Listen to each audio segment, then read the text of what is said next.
Thank you very much for coming tonight. Welcome to the gallery. It's the Community Arts Council Gallery. They manage this gallery and the Cafe Gallery in the City Art Center. So my name is Baigent, and I'm the person who did these big drawings on canvas.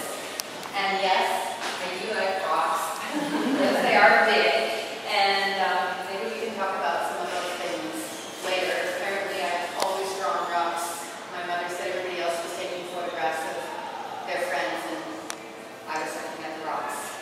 I might think about shooting a picture, but apparently not much other than rocks. So it's been a lifelong passion, and there's many reasons I do it.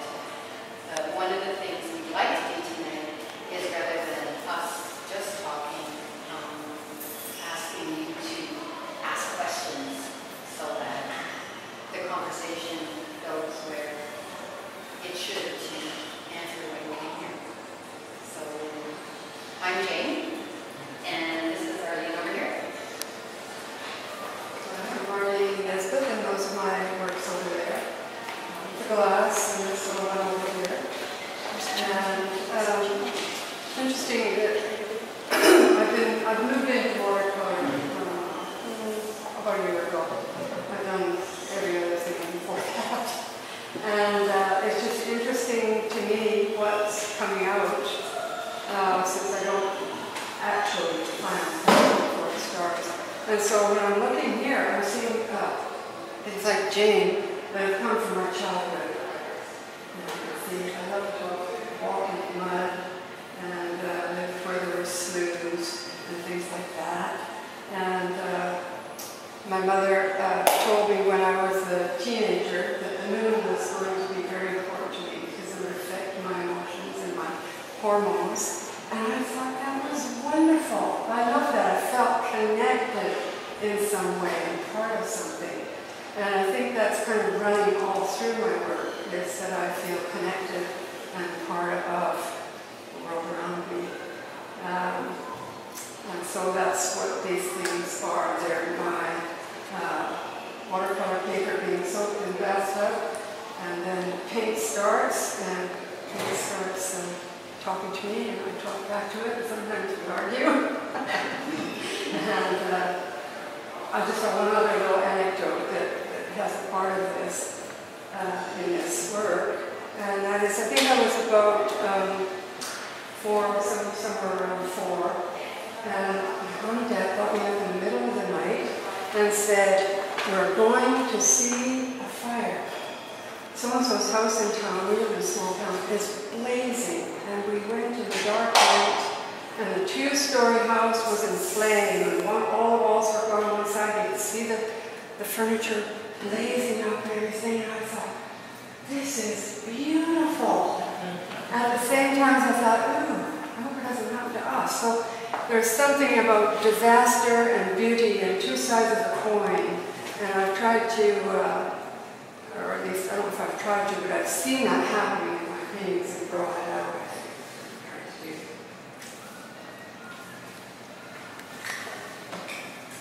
And my name is Chiarina Loggia.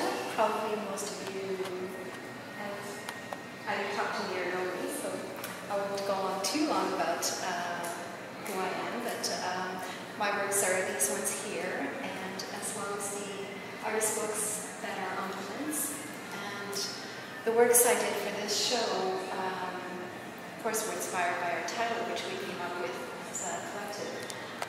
But for me, what I was trying to show with the majority of the works was how place and environment affects who we are and affects just everything, our emotions, our goals, our path in life. Oftentimes, without even realizing it, the environment around us, the human environment as well as the physical environment, is so important in developing us as people. And so I wanted to show that a little bit with the works. And each one, of course, tells a little bit of a different story too. And I like to tell stories with my work as well. And I also like to leave the works a little bit open-ended so that people can read their own stories and respond to the work and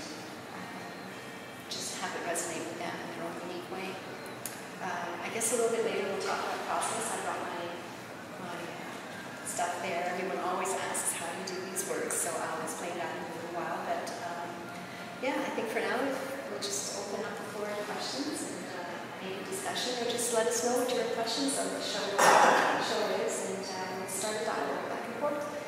So whoever wants to speak up, open the floor. Okay, I was getting questions before, so I know there are questions out there. You want Susie? Can you tell us How?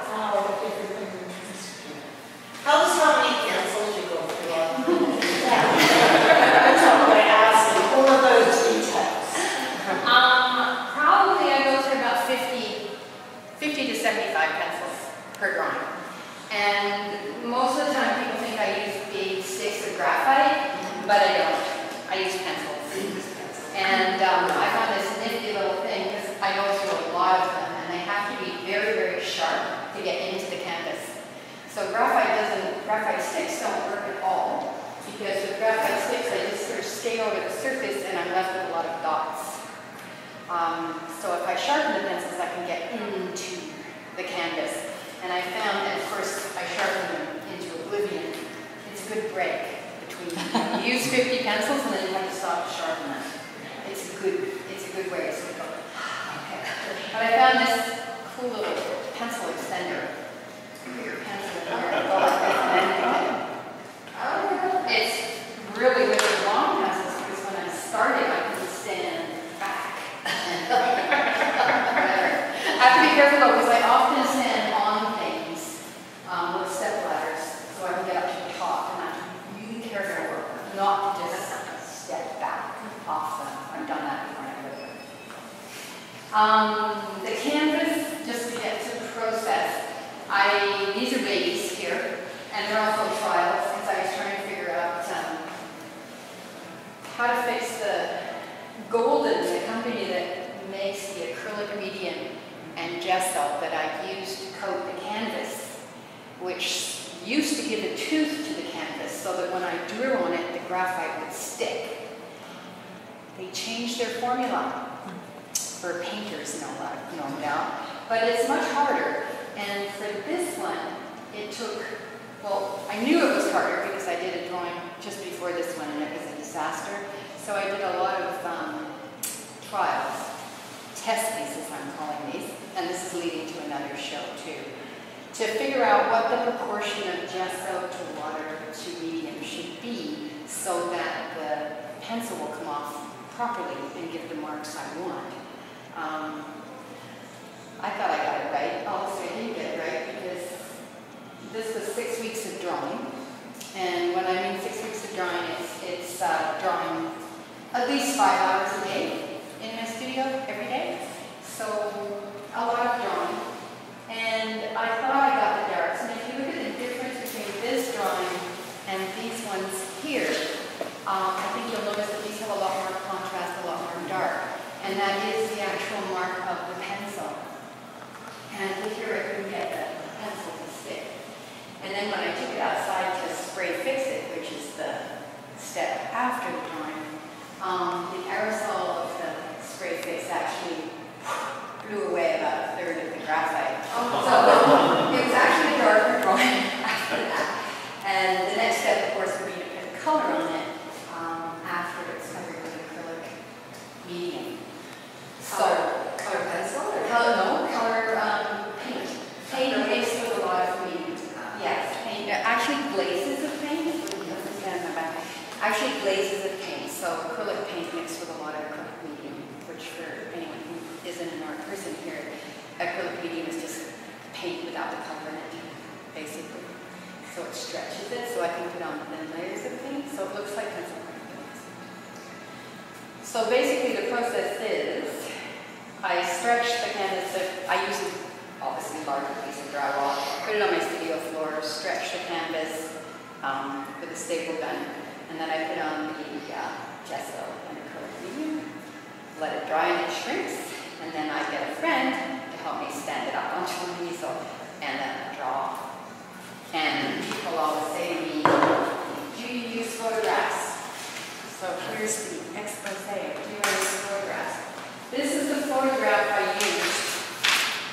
sort of trigger the drawing. So I'm going to send that one around so you can see the similarity. And I should actually go back a step because like Chiarina and probably Arlene, my work is about place. It's about the feeling I get in that place, and I try to convey some of the awe that I feel living in these rocks, because I usually do go and live in the area where the rocks are. I go down to the desert or along the coast or go kayaking, but I actually stay with the rock in the area for some time. You know, a couple of weeks, a week to 2 weeks to get a sense of the place. And during that time, I take a lot of photographs, I find looking through a camera is a way for me to start selecting, and I start looking in a different way. I can feel the change in me after a while, after I start looking through a camera and being there. I feel a heightened sense of awareness. Everything seems to get sharper edges, and it just looks a lot more intense and almost vibrates. And I find that I can sometimes hardly move when that's happening. I have to sort of help along. We have to keep walking, Jane. Come on, we have to keep going down this canyon or we'll never get back to the campsite. So I spend a lot of time with the rocks and take a lot of photographs, and then I come back to my studio and something triggers it, like that sort of urge. And then I start drawing, usually drawing on a photograph, or tearing. These ones are torn out pieces of photographs that are sort of combined, and then I draw over them. And in that process, the sort of bony feeling of that one tended to come forward, and it could have had something to do with our conversations about human nature, too. And so after I get the composition sort of established in big loose marks with my pencil extender, then I start using photographs. And these are the photographs. I mean, I'm just going to put them all around because, I mean, yes, I use photographs, but I don't draw from a photograph. I just use them as resources to make sure that the rock I'm drawing really did come from that place and not another place. I also use them to remind me what the feeling was of being there. Because I find it takes me back to how I felt when I was in that place. So, yes, I use photographs, and no, I don't draw from a photograph. So you're welcome to take any of these and try and find. I think there's one little part down there, and it's actually a rock that came from Zion on True because the rest of it comes from home base. So a bit of Zion dropped down. And in terms of the process of drawing, very much like Arlene, it's a conversation. I think probably with any artist, it's a conversation. I draw a bit, and then the drawing says, no way. No, we're not doing that. And I back up and look and reconsider and redo it. And for me, they're basically abstractions once I begin drawing. Yes, they're about rock. Yes, they're about the place. But they're also about form and tone and texture and light. And that's what I play with the whole time. So, you know, some things work, some things don't. I have an easy eraser, I can lighten things slightly. Other than that, it's hard to erase. So I have to listen to the drawing. I have to deal with what's down there and take that. So it actually could change completely from my original idea during the process. Are you drawing in your head as you're going to sleep at night? Yes, I do.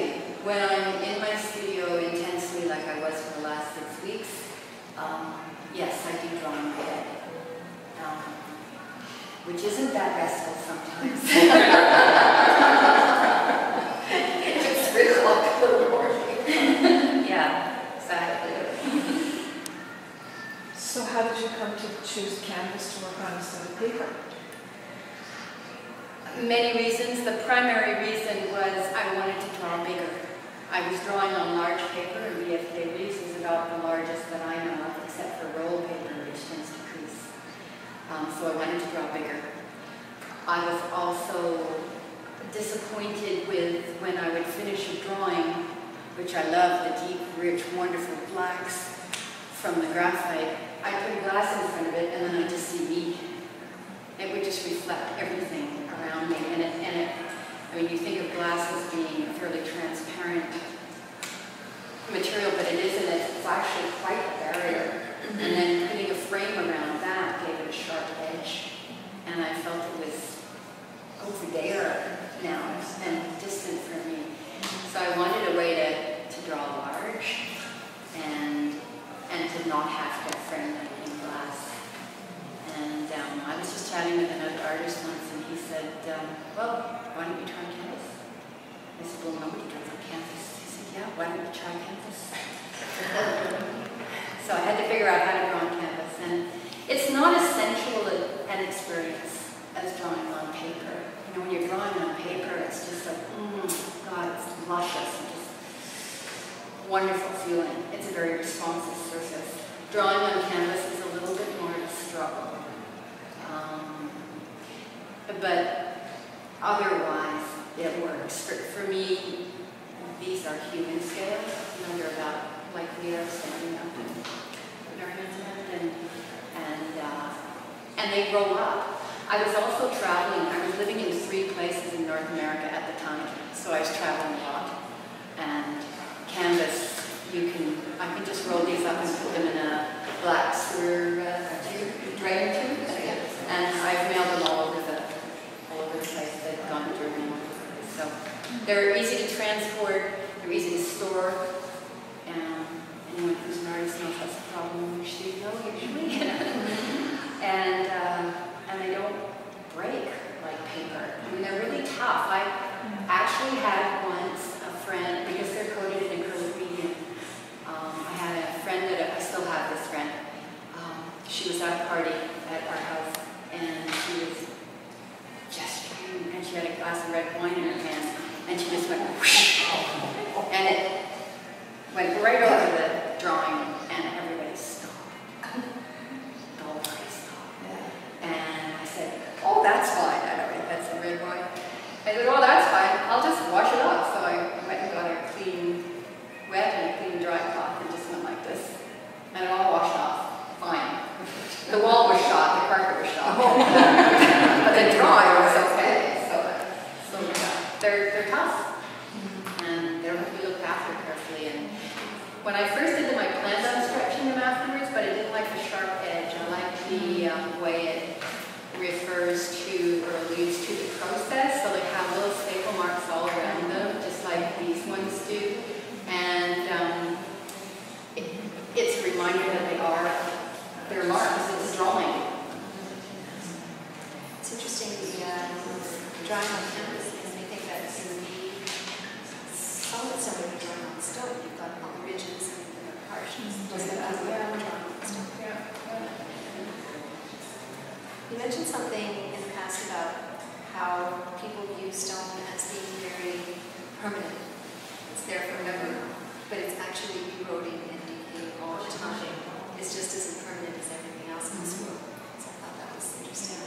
What we see, What we see is actually the erosion. Yeah. What we see is the stone. And you're focused on the erosion in the stone. Very much so.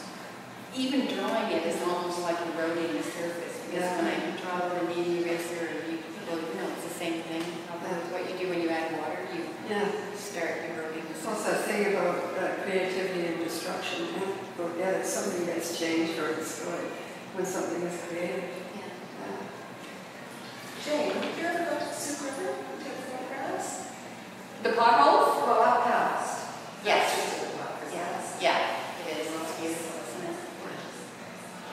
One of the things about doing this kind of drawing is people have, and we've been sitting the show, people have told me all sorts of amazing places to go to see. Jane, could you talk about your use of your game books, particularly?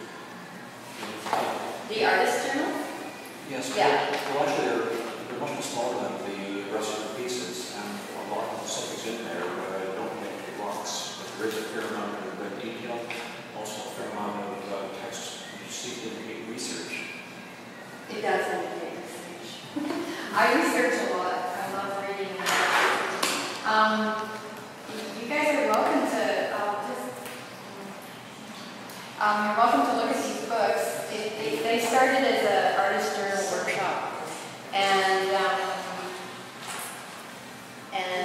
after a while, we decided to keep meeting, so we met every Monday evening, became Mondays, and the journals are, well, this is the first year and that's the second year.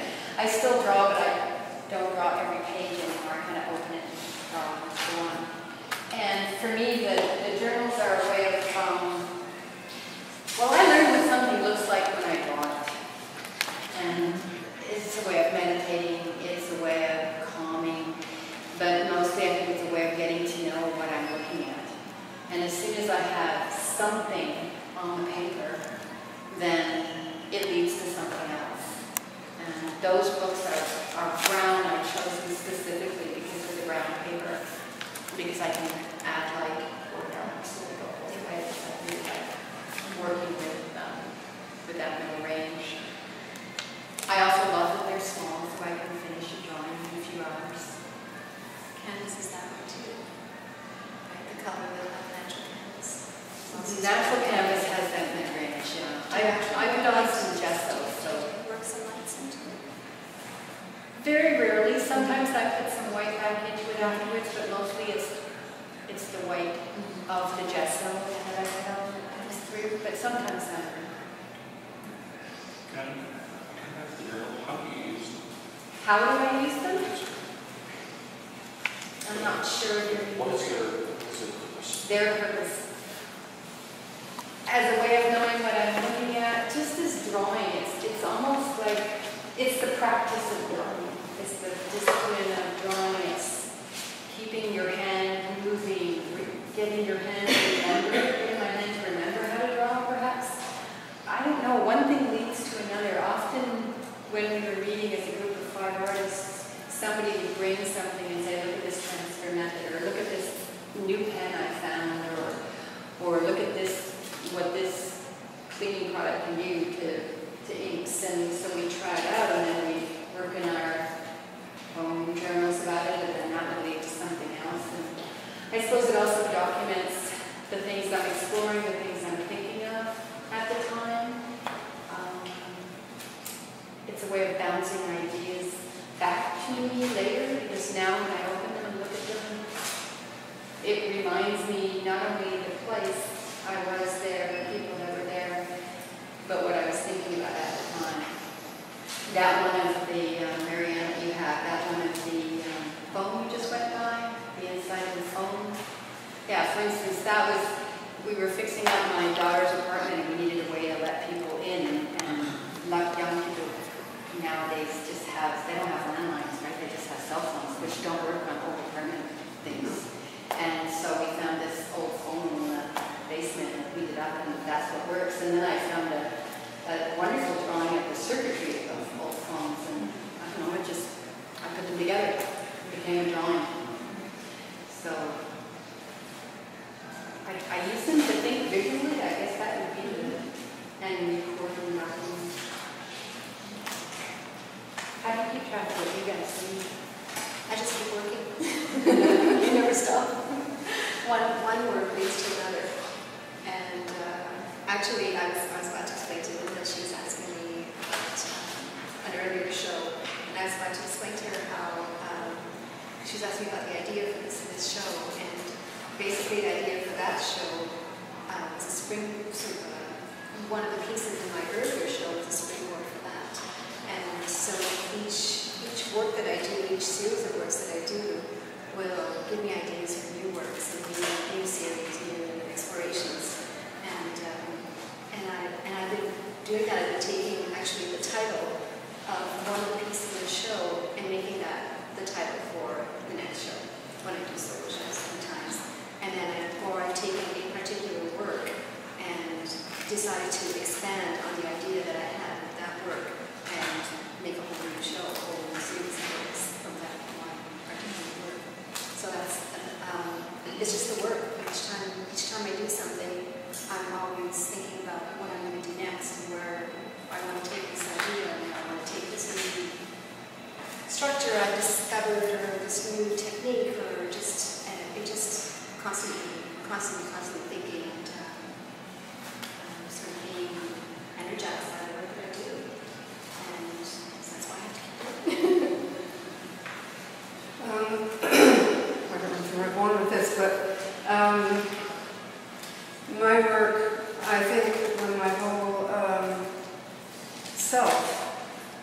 is fascinated and working hard to understand the mind. I'm interested in the mind, in thought.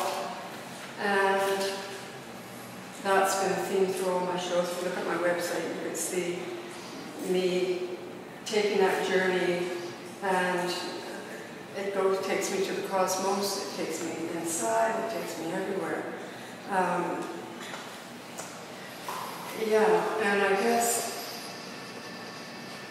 mostly I trust that, and I trust what's going to come together with what I read, and I read a lot too. I do a lot of research about white holes and black holes and whatever is fascinating me at the time, and the brain, because my family worked with people with special needs, and I've worked in art therapy, and so I'm interested in all of these things, and I read about them, and it comes together from my subconscious and my own personality, and the mediums bring out different aspects or facets of this. So I work with lots of different mediums. And I did bring techniques and everything because there's not too much to talk about the techniques in what I'm doing now. But before this, I was using the computer and doing a lot of mixing with fine art techniques and the computer and digital things and printing out prints. People were fascinated with the technique and all that, and I was doing that back in 1999. But now I wanted to get back into more just using my hands and that. Just one more thing. I've been interested in layers of consciousness, layers of paper, tearing holes, those holes have torn in the paper. I like to distress the paper. That's why I use very heavy paper.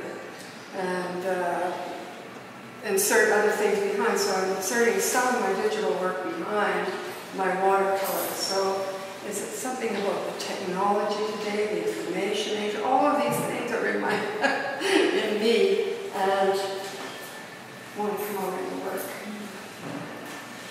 You say there's not much to talk about in terms of your approach or technical approach, but I mean, these look unlike any watercolors I've ever seen. Yeah. So they're not traditional, typical watercolors. So what do you do so that they feel very layered and dense? Watercolors often feel almost ephemeral, but these ones feel, that feels like an oil slick. There. Yeah. That oil spill feels thick. Yeah. It doesn't feel like watercolor. So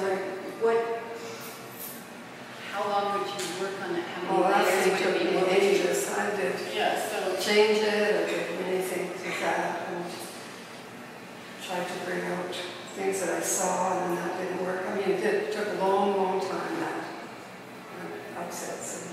But I use different ways of texturing, and lots of people are doing this now. They're laying wax paper on the while it's wet. And I work while it's wet quite a lot, because it's more of a fluid experience. But you can also sand the paper. You can do all kinds of things with it. So you sand it after it's dry. You sand it. I have sanded some parts. What inspired this one? Beg pardon? What inspired you to do this particular painting? I think Jane's idea was good to ask what people see in it before I tell you. But I call it spill. Yeah. Because to me it has a feeling of our interaction with nature. And even though we have stills and everything, it doesn't reach everything. It kind of hasn't reached that part down at the bottom yet. And it's made some of the forms look interesting. Like that. And yet there's beauty in it. Pardon? And yet there's beauty in it. There's Yeah. tremendous beauty in that still. Yeah.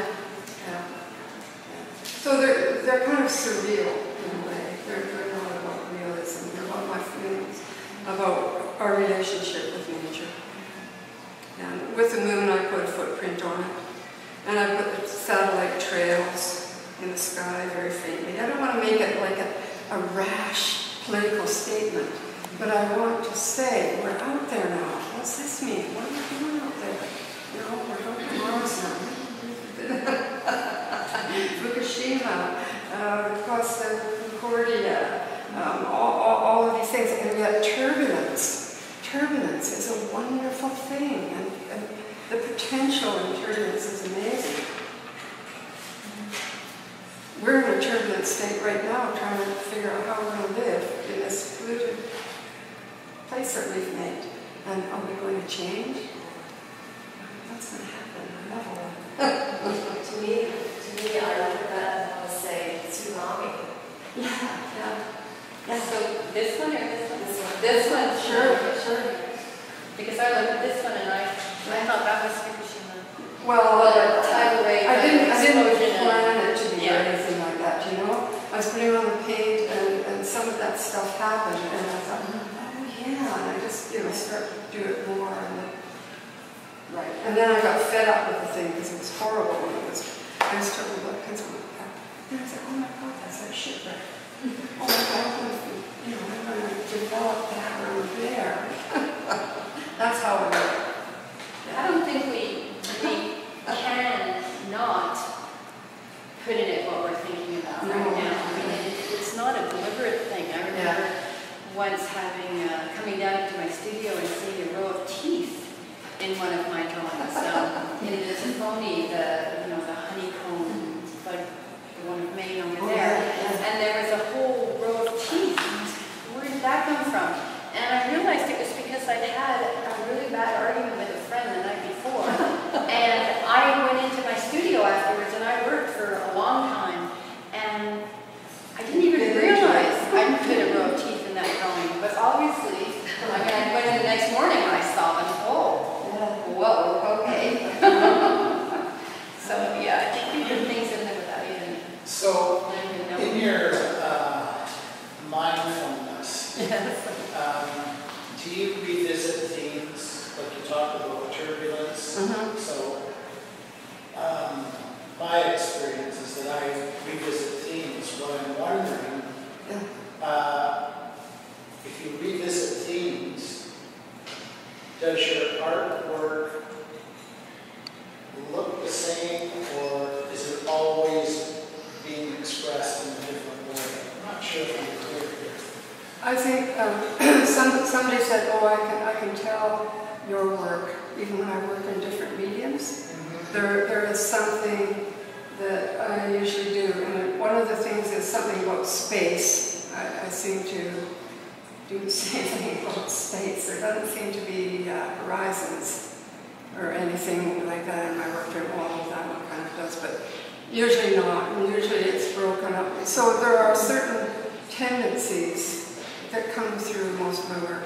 I did bring an album of things that are watercolors, and you could kind of see me and my way of portraying the world through there. Is that what you were asking? Not exactly, but I'm fumbling for words. Yeah. So, if we take any one of your paintings, and you talk about your mindfulness being really connected to what comes out on canvas. Yes. So I don't know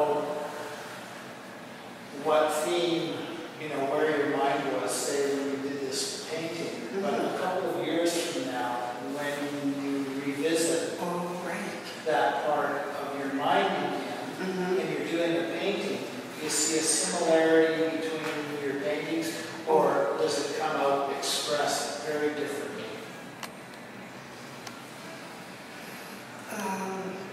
That's really a good question. Ask her to use. I'm going to go and look at my own work.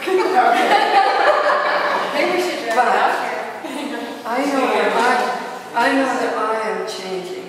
Yeah. I am changing. And I think that there is some change, yes. Part of it would be a little bit of, I don't want to use the word sophistication, but kind of. In other words, more experiences available in it or something, Yeah. Yeah. So the forms may not change that much, but I think they're a little bit more potent. It's the only thing I can think right now, but I'm going to ask myself the question you asked me before. No, go ahead. I want it. I think the idea of working in series is wonderful. I mean, I love it because it's just, as what Chiarina said, when you're working on one thing, you're obviously in a different mindset, in that right brain, whatever. But as soon as I start drawing, and this is another reason for using the journals, as soon as I start drawing, as soon as I get into that visual mind, my mind is singing and it is flying way faster than I can keep up with. And so when I'm doing one drawing, and especially a drawing that takes a long time, I'm already thinking about not only the next drawing in this series, but other things I want to try out. So this is what's happening in this particular drawing. What was happening is I was erasing and reworking a lot, probably more than I had in the past. So there's one answer to that question. I was actually changing the technique, and part of that was in response to how Golden changed their medium, so I had to respond to that too. So I was erasing a lot more, and what I was noticing was I was getting this really interesting texture by pushing the graphite into the little holes of the canvas. Instead of it sitting more on the surface, it was getting pushed in, and I was really enjoying that, what was happening there. And as soon as that, I was thinking, oh, okay, so now I can do this and this and this and this, and then I can hardly wait to get, into some smaller works again and start trying some different approaches. And so, yeah, I mean, I think I love series. I mean, that little book over there is all of the 19, well, there's 20 now, rock face drawings. And they started almost 20 years ago.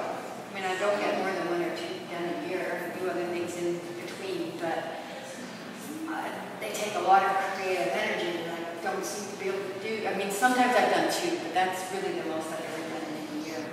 But if you look at those, you can see them connect, but I see them as being quite different as well. Quite different. It's not only that they're from different places, I think my approach is a bit different. Well, you evolve and change over time, and if that's 20 years spent, then you will be a different person, a very different person now than you were 20 years ago. So. I'm just going to show a couple of things. So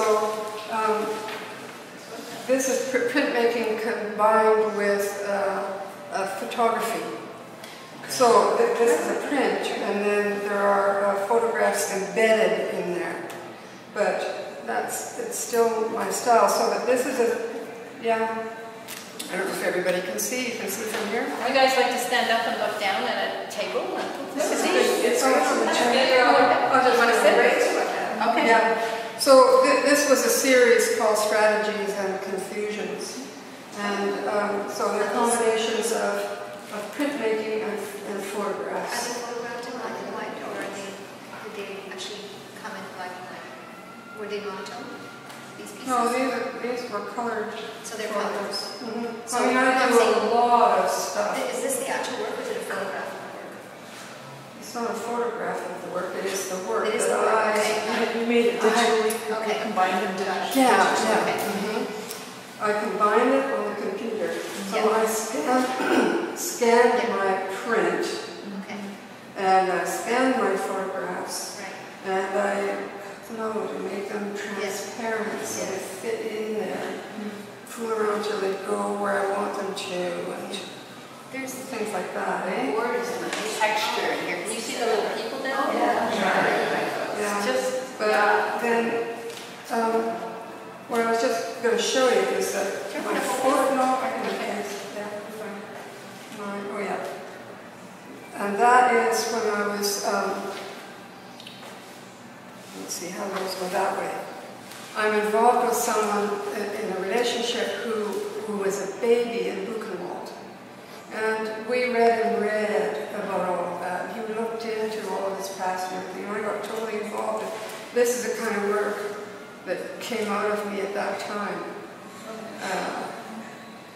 just that kind of thing. So I guess I'm just trying to show it. I just want to show you some of the photographs.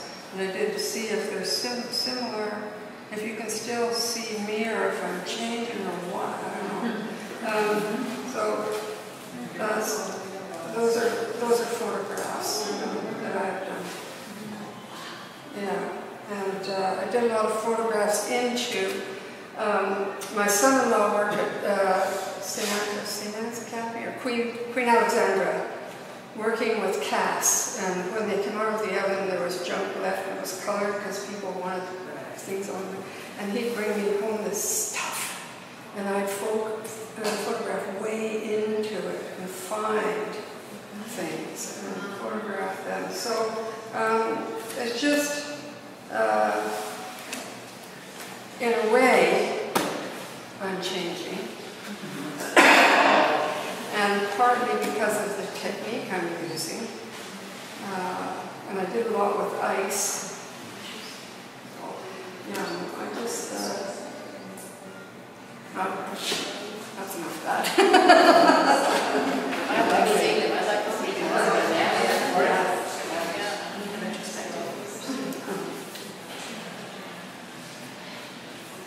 I'm old, so I've done lots of different things.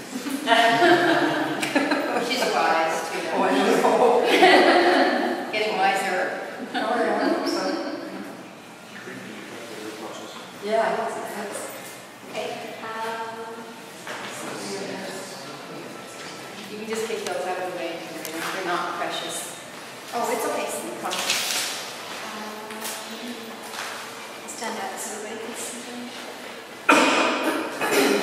This is the process that I've been really enamored of in the last several years.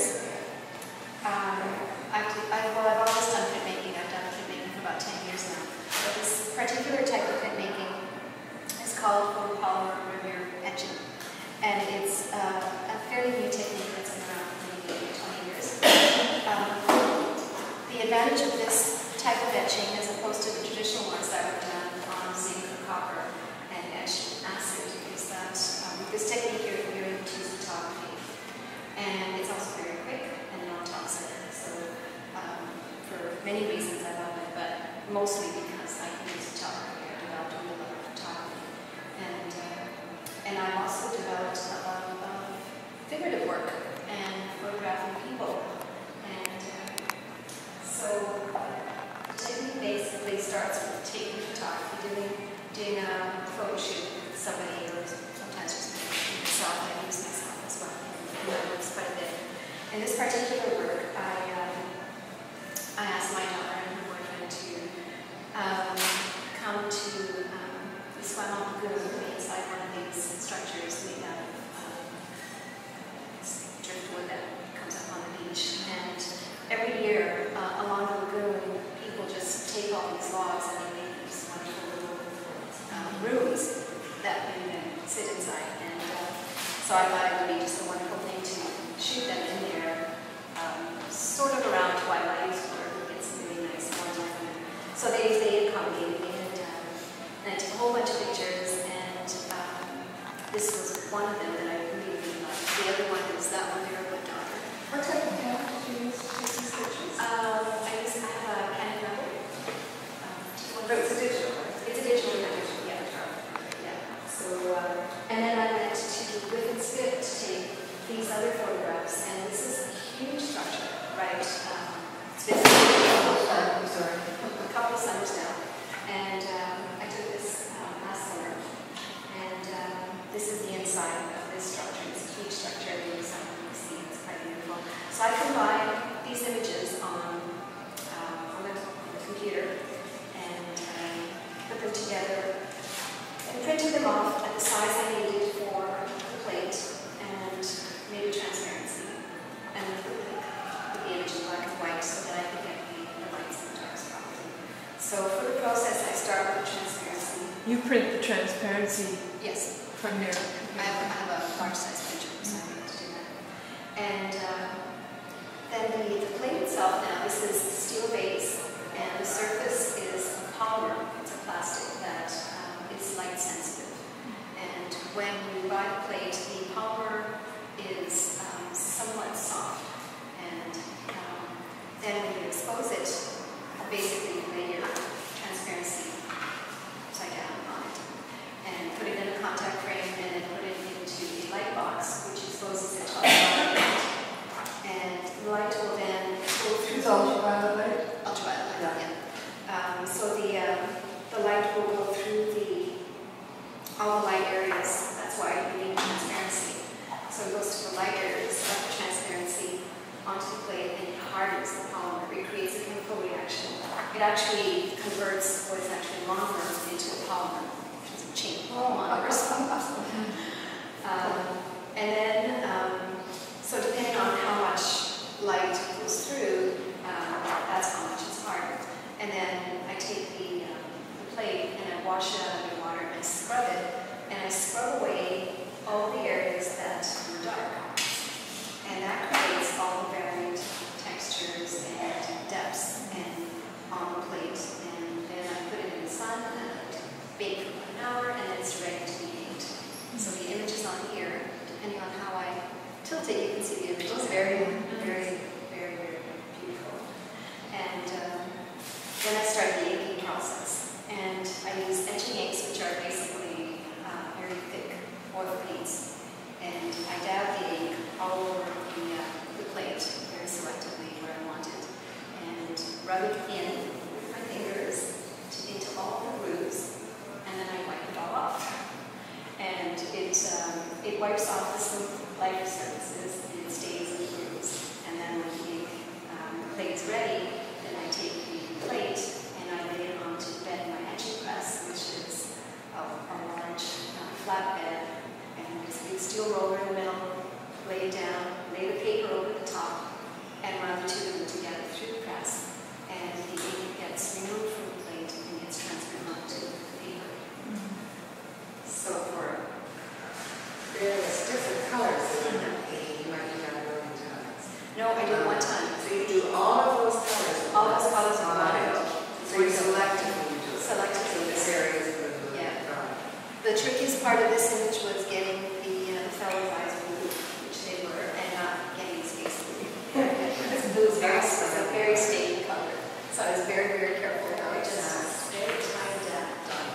And then the other areas, I allowed the colors to blend. And the colors on there, I had blue, I had a yellow, I had a red, I had a burnt sienna, and I had black. And so they're all blended in there. And it was the first print that I pulled from this, and it just was beautiful. I liked it. Now, how many prints can you pull from that? Just From the one one? of these. The one time? I've never used up the plate. I've never used up the plate because it does wear down over time. But I've never pulled so many prints that I can't pull anymore.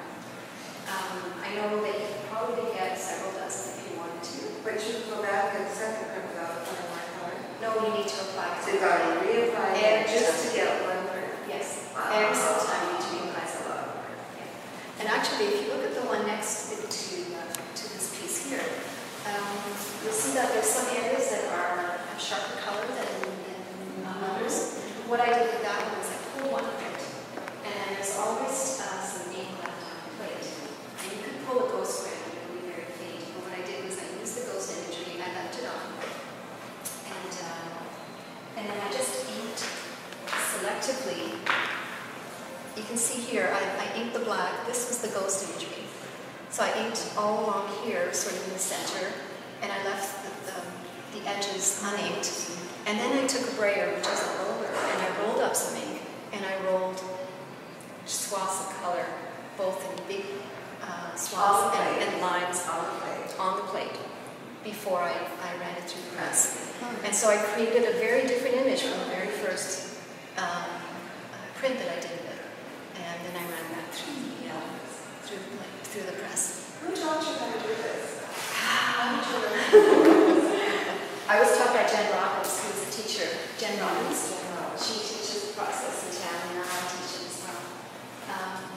But it's a lovely process, and a lot of the creativity, of course, comes in the visual image, but also in the inking process. You can just ink things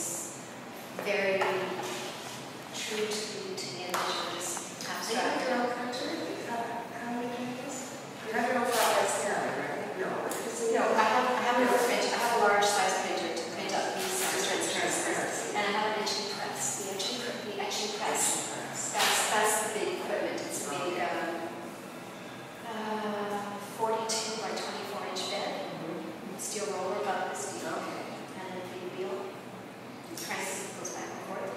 It's like an old days. It is, yeah. So, and also what I love about this is that it takes a photograph, which is something very modern, and it turns into something very traditional, and also something very archival, because the inks are oil paint, the paper is archival, the paper is archival, it'll last centuries, whereas the photograph will not.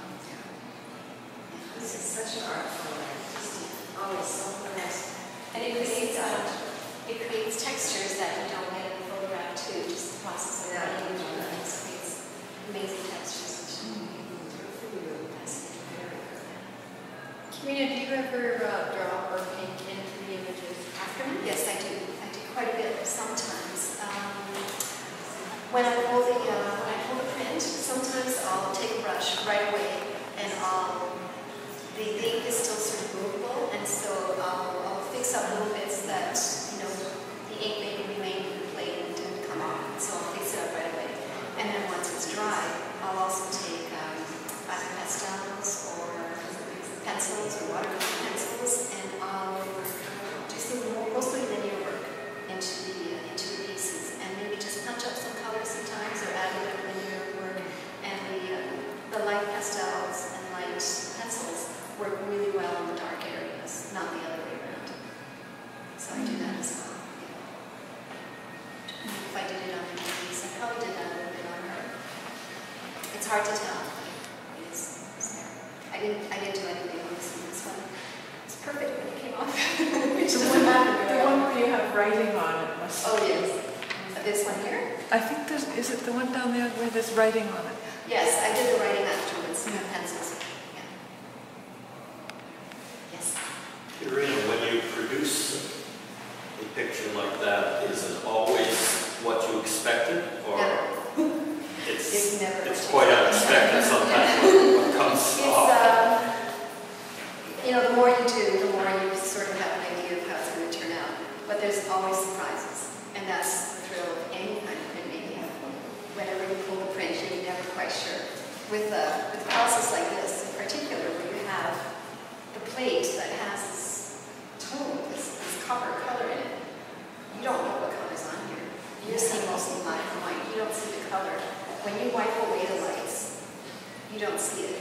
You kind of remember that, okay, I put blue here, and it's going to turn out sort of pale blue color, but you don't see it. And so it's just a lot of experience and a lot of hope. I actually wrote a little article about printmaking once, and I called it Labor of Hope. Because every time you do a print, you're hoping that it's turned out, but you never know for sure. It's not like a painting that you can work on over time and you see it developing. You kind of see it developing on your plate, but you're never sure how it's going to turn out when it's transferred to the paper. Or a photograph for that matter, where what you see on the screen, you can pretty well get that printed to look identical, but in this case it's always a surprise is what you see. Yes. Well, they're wonderful surprises, I must say. It's wonderful. When you pull the print and you lift it up, it's called a reveal. And it's very exciting. And when I have students and they come and they do printmaking for the first time they pull a print, there's such excitement and such joy. And surprise. Wow, this turned out so great. Obviously, it's something great to do. It's a lot of fun. It's a fun process. It's a wonderful technology. There's not a chemical involved, is there? No, there's just the only thing to be careful of is when you're washing out the plate, you wear gloves, and so that your hands aren't touching, because it's almost liquid when you're washing it out. And there might be, it's a plastic, so there might be something toxic in there. You just wear gloves and wash it out in the sink, and that's it. And then the rest is oil paint, and when you clean your plates, anything that you clean is done with plain vegetable oil.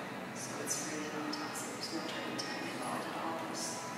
You don't even wash anything, you just clean galvanized here, because I use oil-based inks.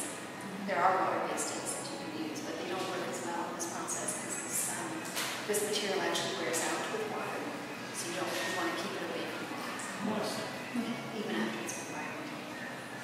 So it is water soluble until it hardens. Until it hardens, yeah. And then when you're storing it, you want to store it with because you're cleaning with oil, you keep that layer of oil on it and you store it in wax paper so that the oil stays on it and it doesn't harden and crack. Because over time it can crack too. Wow. And this one over here, where it looks like you stacked plates. I did. I'm surprised that it doesn't show, where there's, it looks almost like there's a place where 2 or 3 are stacked on top of each other, but it printed so evenly. Well, I'll explain this one here. The big one is actually a copper plate, and I did a monotype on it, actually monoprint, because there is some imagery on here. I won't tell you what it is because it's hidden, but there is some imagery. But I worked this. I rubbed the ink in, and then I rubbed a lot of it off, and then I used my brayer to get this big, dark area. And then I inked each of these plates individually, and then I layered them on. And I had a registration sheet. And as I put my plate on, I realized I can't see it anymore because you draw on paper that's on the bed of the press. You draw, okay, this is where my plate goes, this is where this plate goes, this is where this one goes. And then you lay the big one on, and it's like, I don't know anymore where this goes. So I have to draw little lines everywhere. Okay, this has to go along this line, along this line. But anyway, what I did here, this is just laid directly onto the copper plate, easier as well. Here I had two layers because these 2 images combined. And if I just did have this piece here, when I run it to the press, this plate would bend. And because of the pressure of the press, it would bend, and I would have had a bend in that plate. So I thought creatively, what can I do? And I decided to include this other plate which had a hole in it, which was actually very important to the piece. And so I laid it just to join it up with this one here. And these white areas here, that's created because they're layered one on top of the other. When the roller goes across, the roller can't get into that tiny little space. Right. Where that thing that's behind it, how's the one? Which part? The print that's behind. Here? Yeah. Yeah. This is one print. Yeah. It's just first. You did that first. No, I did all at the same time. Oh, I see. All at the same time. Oh, Because if I did this first, yeah. I would have to collage these on top. Yeah, that's what I couldn't figure out. But Oh, I see. because it would have been all at at the same time. So all at the same time. Oh, But because of that little space, you get all the white areas around. yeah. So Chiarina, how long do the inks stay moist enough to work on? Several hours actually. I've never had the experience of it drying too much. I mean, they'll dry on my palette, and I'll have to keep them because you moisten them with a bit of oil. But they've always managed to stay moist enough on the plates because this took a long time to do. Yeah. And I had to be careful to keep the colors sort of all in the same, looking the same, and like use one big piece. It took a long time to do, and this took the longest doing this piece here because it's so big.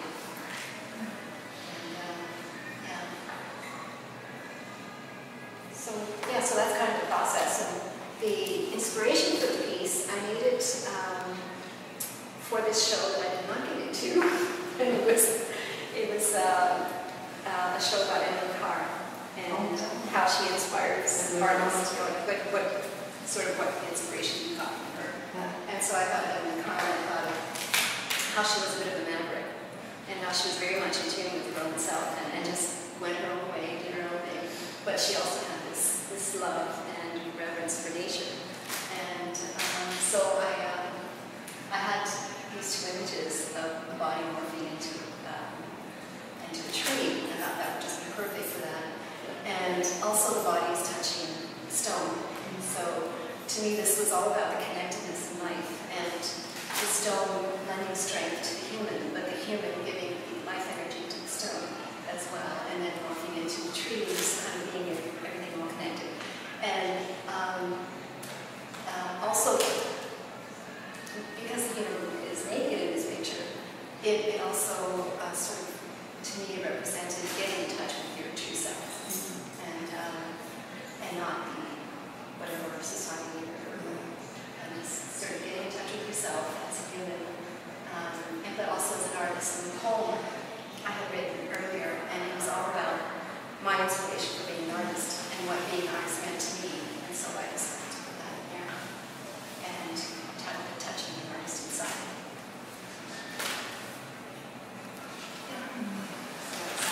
That's what it is. So every piece has sort of a different story behind it.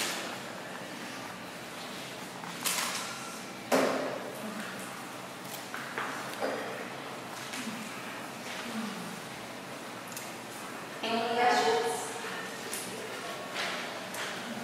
Or comments?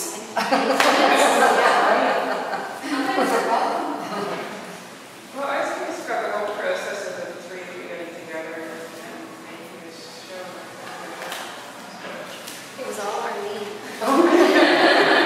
Well, we knew each other from Collective Works Gallery, where I was involved from the beginning, and Chiarina came in and was there for many years. And Jane was involved with Collective Works because as a teacher of the high school art, Jane got photographers from the school over and showed them in our gallery. And then I saw Jane's work at McPherson Theatre and was very excited about it. And I thought, yeah, get together, do something together. and nice big walls and everything. I mean, the space is very nice. It's just getting going, this place, so we'll see how it goes. But it's very good for us this time.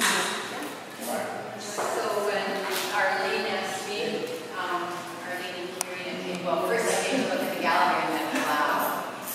And then they came over to my studio and we just sat around the table and started talking about a little bit about our work, and then And we it went was wow, it was Arlene that said, how about human nature as a theme, because that's I saw running through. So our first meeting was really sitting and talking about human nature with a hyphen. So that the way they connect, because obviously all our work has to do with humans and nature, but it's, it's much deeper than that. Right. From my point of view, I think what makes us human is nature. Human in a good way. I mean, we can be very destructive as humans as well. But I read a book in the past year called Last Child in the Woods by Baigent.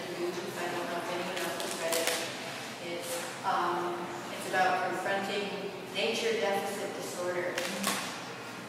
Good news. Yeah, who knew? When I grew up, and probably most of us, we ran around outside and we played all the time. I grew up in many places, but often in a farm or in the city. We'd go off in little gangs and we'd be gone for the day. And, if we were lucky, my mom would give us some lunch and we'd get off into the woods, or I lived on mountains for a lot of time, so down by the water. And I had a slew of brothers that I was always getting in trouble with, but we were gone. We were out there exploring, building things, and interacting. And that's where we lived in the summer. We were very much allowed in the house, go out and play. And compare that to now when kids are very carefully supervised, and nature then becomes a dangerous place. And they're not allowed, to go sometimes even across the street or down the way. But the idea of nature becomes dangerous, and the idea of being out there by yourself becomes dangerous. And actually, if you read this book, Last Child in the Woods, it actually compares the statistics of when we grew up and when kids are growing up now, and there were a whole lot more of us damaged, broken, killed, and hurt than there are now. And in terms of people being kidnapped or anything like that, the statistics just don't bear it out. It's media. But for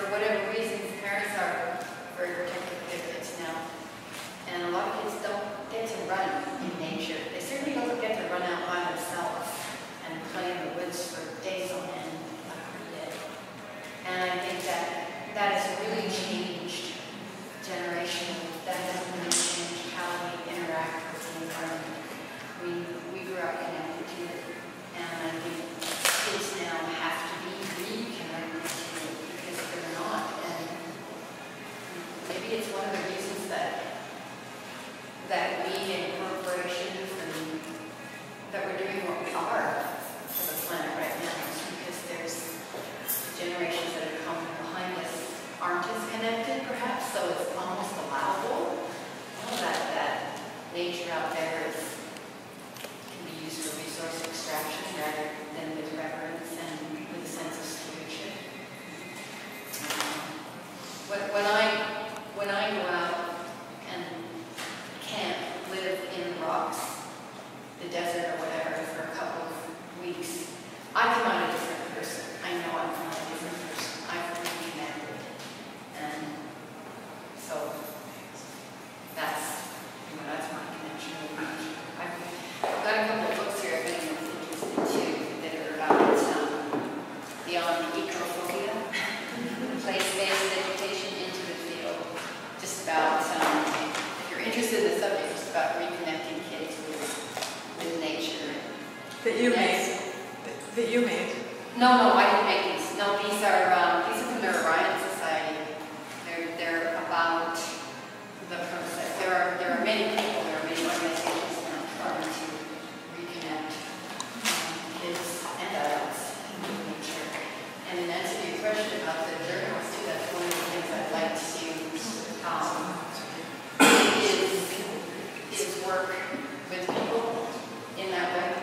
Just taking the book out and starting to draw as a way of getting to know and becoming familiar. Not to make any great art, just as a way of knowing the place around you. I think that's really important. It's wonderful synergy amongst the work, and when hearing you talk about it, it even comes out more. Yeah. That's good. But we're learning about each other too a lot. I mean, I didn't realize that when we were talking tonight, we all have a basic love of photography. We all work with photography. We all work with layers. And the teaching and articulating what you're doing too. I love sitting in the gallery. I love it when people come in that have never been in before, when they say, I don't know anything about anything. And I say, oh, you know it all. You just go, oh, you know what? Well, you know how to